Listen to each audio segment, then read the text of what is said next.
नमस्कार। अच्छा केबे भाविचंती कि बिना परिश्रम रे धनी हेबा पई कोन सतरे किछि शॉर्टकट अछि? हुए तो आमे समस्ते केबे ना केबे एमिति किछि खोजिथिबा। आज आसंतु एक बहुत मजेदार कहानी सुनिबा जहा एई प्रश्नर उत्तर देई पारे। ए कहानी हेउछि जणे युवकर जिए गोटे जादुकरी पाणीय पछरे पागल थिला आउ जणे ज्ञानी साधु ताकू एमिति एक रास्ता देखैले जहा से केबे कल्पना भी करि नथिला। तेबे ए हेउचंती आम कहानीर मुख्य चरित्र रामनाथ। देखिबाकू गले तांको पाखरे किछि कम नथिला।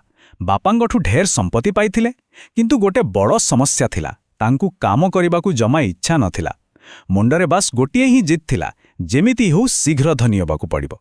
आउ ए शॉर्टकट खोजिबा चक्करे से निजर समय आउ पैसा दुईटा जाक पानी भली बुहाई देउथिले।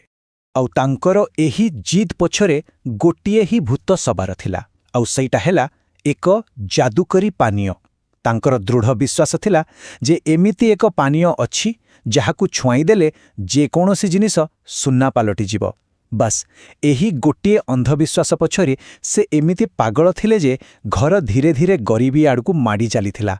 आउ एसबु देखि तांको पत्नी मधुमती बिचारी बहुत चिंतारे रहुथिले।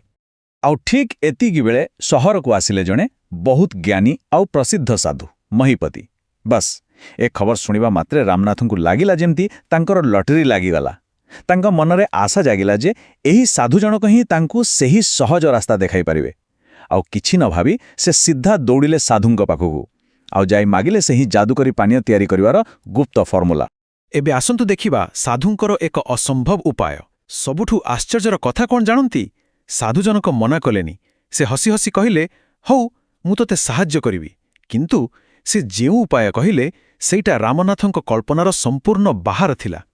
एइटा कोनोसी मंत्रतंत्र नथिला, बरं एमिति एक काम थिला जहा सुनिले जे केही भी आश्चर्य होइजिबो। साधु कहिले, प्रथमे कदली गछ लगाओ, द्वितीय निज हाथरे से सबको पानी दियो, तापरे शीत दिने सकाळु सकाळु जाई पत्र उपरु काकर बुंदा संग्रह कर, आउ शेषरे एमिति करी करी गोटिए बोतलरे पूरा 5 लिटर काकर जमा कर। एकथा शुणी तो रामनाथंकर होश उड़ीगला। 5 लिटर काकर, एटा कोन किछि जादू ना एक असंभव परिश्रम? एटा तो से खोजुथिबा शॉर्टकटर पाखापाखी भी नथिला। रामनाथ तुरंत विचलित होई कहिले, किंतु एथिरे तो वर्ष वर्ष समय लागिजिबो। सेतेबेले साधु जनक गोटिए बहुत सरल कथा कहिले जहा सुनिबाकू साधारण लागिले भी बहुत गभीर थिला। से कहिले, ताहले तमे जेते इच्छा सेते कदली गछ लगाओ। बास एई गोटिए लाइन रे ही पूरा रहस्य लुचि रहिथिला। किंतु सेतेबेले रामनाथ एहर गभीरता बुझी पारि नथिले।